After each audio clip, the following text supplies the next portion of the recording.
trying to make this film the right way? Well, honestly, it feels a little bit like an alter ego for me. It's always felt like that. It's always felt like just connected to the character from the first time I was introduced to him, and that was 11 years ago now. And I've been attached to it for about that long, in different iterations, different studios. Back in the Avi Arad days, who on Marvel, it just got passed around over and over again. And then it just, for me, it's always the characters always occupied a space in the comic universe that no one else does. Being meta, being self-aware, being able to break the fourth wall, address the audience. Also, I love anything that follows pop culture continuity, and that's something that is huge in Deadpool's world. And that to me is some of the most fun. I think in a former life, I wished I was a late night talk show host or something. That's sort of what Deadpool is. He's like, no, that's true. That is true. I would love it. It's he's just a heavily armed late night talk show host is who Deadpool is. So yeah. Now, how are you guys? Let's start with. We're going to get to all of you, but how are you guys involved? I'm not really familiar with the comics, so I'm really excited to hear what you play. Well, this may shock you, but I'm not too familiar with the comics either. Oh. No, I obviously know the characters. I think I play Vanessa Carlyle, who is his girlfriend. I say in quotes because these two people deserve each other. They're kind of made for each other. She gives him as much lip as he gives her, and I don't mean the talking part. Anyway. Oh. You can drop the mic now. You can drop the mic. You just let it go. And then it hits the ground. It makes a great sound, and then everybody knows. Thank you very much.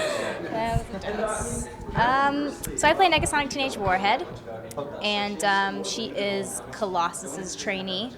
So she's kind of like a sidekick, I guess, in a way. And her relationship with Deadpool is, I guess it's kind of like brother or sister, I guess, because they kind of like pick at each other a lot, but they're not like enemies, I guess. But yeah, that's why I play the movie. There's love there. There's love there. We'll pass that mic. Pass it down, You're girl. the serious part of the film.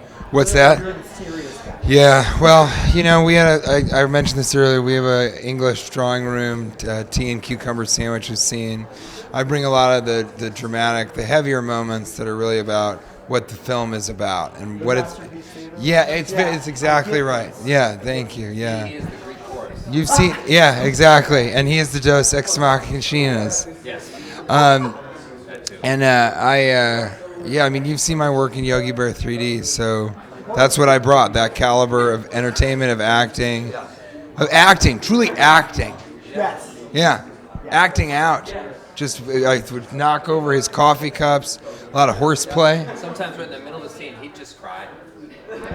Wow. Just cry. Right? You'd feel it. I'm such a bad host that I only put in front of you when times you're talking. Yeah.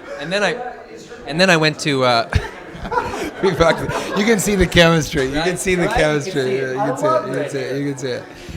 No, I played Weasel, who's kind of his best buddy, owns the bar where they all hang out, all the mercenaries. And so that was really fun. And it got to be it's a very different thing from stuff I'm doing on Silicon Valley. And I had glasses. I'm a very good actor, so my main choice was to wear glasses. And then that's exactly what you see right here in front of you today. Yeah, it was just a higher tone and pitch in the voice. So if you listen, this is TJ talking, and this is Weasel talking. Dude, It felt like you were. It felt like yeah. I'm the David Copperfield of comic book movies. I have weird hair. Yeah, I did. I brought myself all the way back to the sperm days. Everyone was up in arms about the rating. And we had fun on April Fool's Day with you guys about the Yeah, you sure. Thank you for that. Oh, that was Thank you for your help. People loved it. Yeah.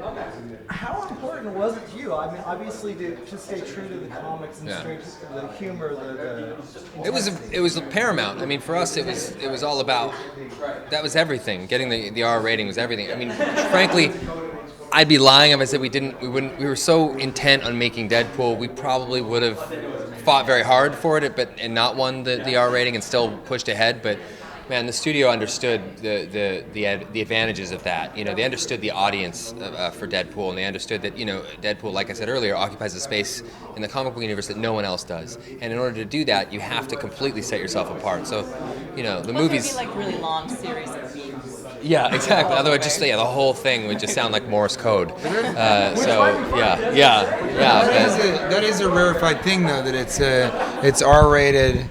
For a comic book movie, and so in that way also it was like a lower budget. It's almost like an indie version of these huge things because they had to scale back to allow that R rating. But hopefully it's a movie I think it's going to be that will hit with more than just the R-rated audience. I think a lot of young children will like it, and a lot of very, very elderly people on their way out.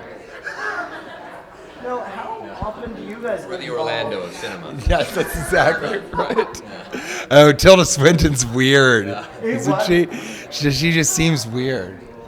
How the hell did we start with Tilda Swinton. Oh yeah, yes, Tilda Swinton is not in the film. Talking about here. She does not appear in Deadpool, as far as we know.